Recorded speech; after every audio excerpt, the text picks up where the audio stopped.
হয় জঙ্গি। তো 12 দিনে 7টি হত্যাকাণ্ড হয়েছে এই বাংলাদেশে, বিচার বহির্ভূত হত্যাকাণ্ড। এই বিচার বহির্ভূত হত্যাকাণ্ডের সুষ্ঠু তদন্ত এবং আইনের মাধ্যমে বিচার ব্যবস্থা কার্যকর করতে হবে। আমাদেরকে এর ফল ভোগ করতে হচ্ছে। এই জন্য বলতে চাই, হুঁশিয়ার হয়ে যান, বৈষম্যহীন ভাবে করতে পারবো। সম্মানিত রাজ্যবাসী, এই পর্যায়ে কথা বলবার জন্য মিলিতভাবে এই স্বৈরাচারের যে দোসররা রয়েছে তাদেরকে যদি কোথাও পাওয়া যায়, আমরা তাদেরকে আইন শৃঙ্খলা রক্ষাকারী বাহিনী হাতে তুলে দিই। আপনারা জানেন, আমরা কিছুদিন আগে স্বৈরাচারের মেন মাথাকে কিন্তু দেশ থেকে বিদায় করতে পারছি। দেশটাকে অস্থিতিশীল করতে চাচ্ছে, তাই আসুন এদেরকে আমরা ভুলে গেছেন সেদিনের কথা?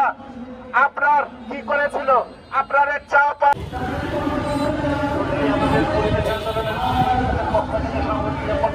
আন্দোলনের কর্মী রাজু ভাইকে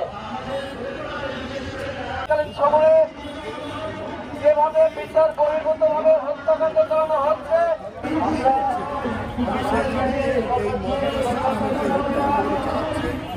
রেখে আমি আমার সংক্ষিপ্ত বক্তব্য শেষ করছি। ধন্যবাদ। অবশ্যই সাবধান হয়ে যাবেন।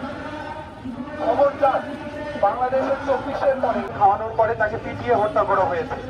এরকম দুর্বিশ্ব চিত্র, মানুষকে কিভাবে পিটিয়ে তাকে বাংলাদেশের জনগণ সমর্থন করে না। একজন সচেতন নাগরিক কখনোই। গত 12 দিনে 7টি হত্যাকাণ্ড হয়েছে এই বাংলাদেশে, বিচার বহির্ভূত হত্যাকাণ্ড।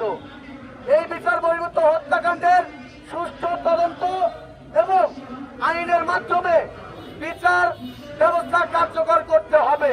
নচেত আগামীকাল আপনি এবং আমরা সকলেই কিন্তু এই ধরনের হামলার শিকার হতে পারি এবং আমাদেরও মৃত্যুবরণ হয়ে যেতে পারে।